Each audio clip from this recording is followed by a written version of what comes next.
যে অন্যের প্রতি সহানুভূতিশীল, উচ্চ বিবেকবোধ সম্পন্ন ব্যক্তিত্ব। রাসূল সাল্লাল্লাহু আলাইহি ওয়াসাল্লাম he was the man of 6 senses. ওনার 6টা সেন্স কাজ করতে একসাথে। কয়টা? আমাদের করে কয়টা?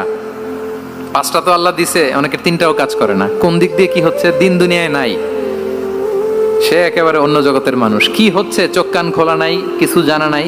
কিন্তু রাসূল সাল্লাল্লাহু আলাইহি ওয়াসাল্লাম he was man of 6 senses. চারদিকে কোথায় কি হচ্ছে, কার একটু অসুবিধা হয়ে যাচ্ছে, কার একটু সমস্যা, খুব অন্যের ব্যথায় ব্যথিত ছিলেন, অন্যের দুঃখে দুঃখী ছিলেন, অন্যের প্রতি সহানুভূতি ছিলেন, ম্যান অফ 6 সেন্সেস ছিলেন তিনি।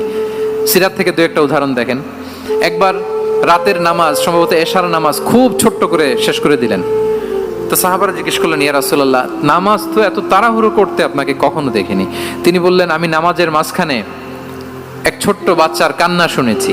আনাস রাদিয়াল্লাহু বর্ণনা করেন যে কানা রাসূলুল্লাহ সাল্লাল্লাহু আলাইহি ওয়াসাল্লাম ইয়াসমাউ বুকা আস-সাবিয়্যি মা উম্মি। আমি যখন নামাজে ইমামতি করছি,